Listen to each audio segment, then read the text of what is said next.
I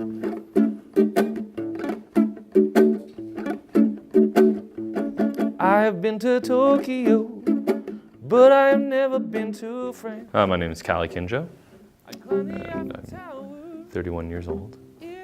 And I'm a Calgary-based musician. I guess I started by playing piano when I was younger, and I took lessons till I was about 12 or so. But there's always a guitar around my house. My dad plays classical guitar. He's actually a really awesome guitarist. He practices more than I do.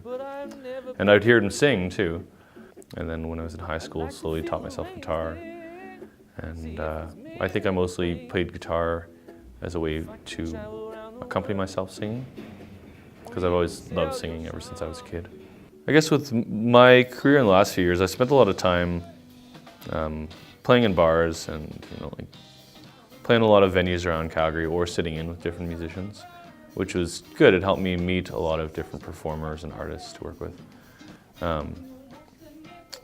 So I sustained myself as a musician for the last few years, which was, nice. It was okay. It had its ups and downs, but I think it may have taken away time from concentrating on maybe more original music.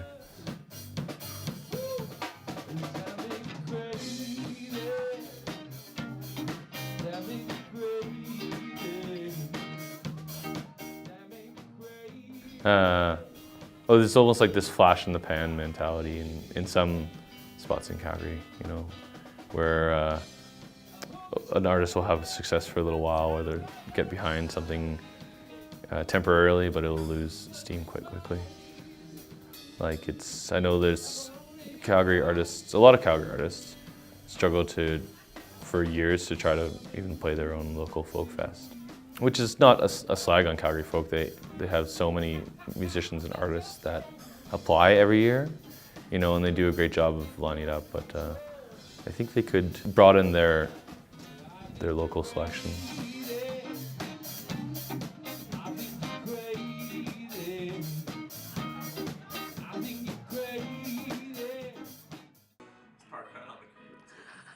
Show, Central, May 20th. That is Milky Chance, Flash Junk Mind.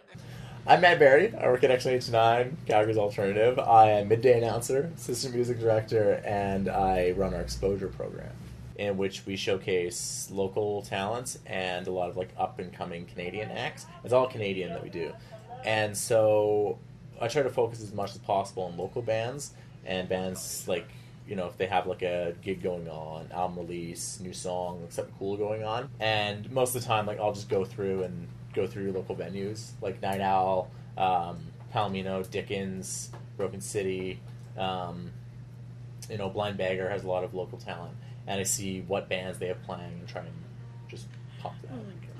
There's quite a few outlets for these bands to go out and get discovered, but they need to just sort of put in the grant writing and put in, just sending a quick email, just being like, hey, I have this CD release coming up.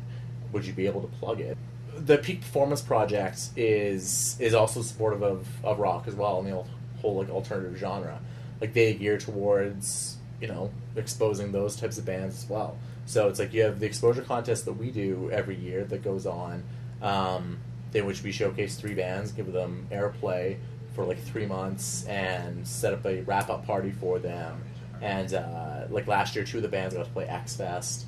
In the past, we've had bands not only just play X-Fest, but play other events, and they're always sort of on our radar as far as if we need an opener for a gig, if they're like, hey, do you guys know anyone who needs to play a show?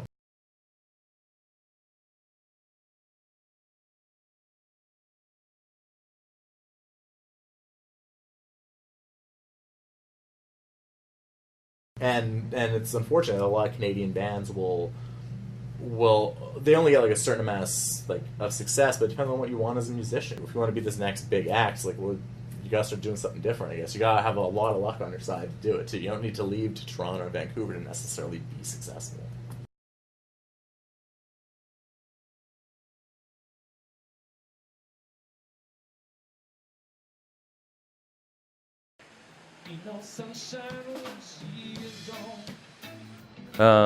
Well, I'm going over to Japan to join a band.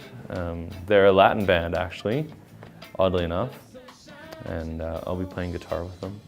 My uncle actually had originally met the fellow I'm going to be working with many years ago when he was teaching him like traditional Japanese drumming. I don't know, I'm hoping that I can, plant some roots in Japan and maybe get some good work experience there, and then hopefully come back in the summer and play shows here or do tours. I'd really like to get more into producing music for other artists and writing other music for other artists, but also maybe for film and television, which has always been one of my dreams, and I haven't concentrated on it as much as I would have liked. I think they need to, I don't think artists need to wait for that cap to happen.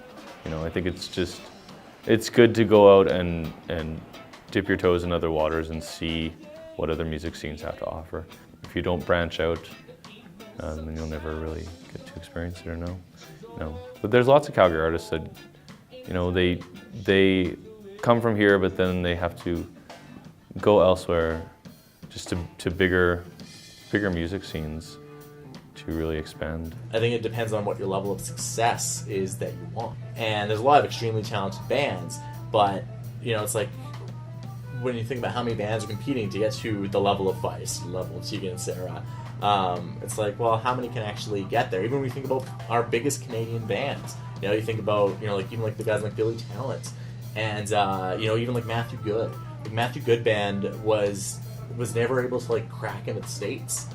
It's like, so they were always big Canadian bands. Arlie Peace, another example, were always big Canadian bands, but never sort of reached that other level. Like, they'd tour the States, but they wouldn't get like actual airplay on radio.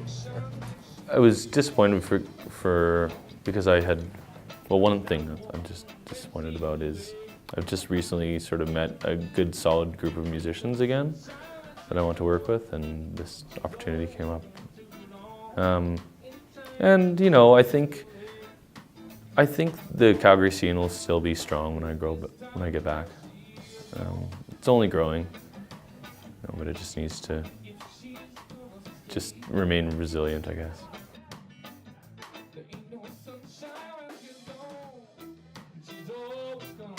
Long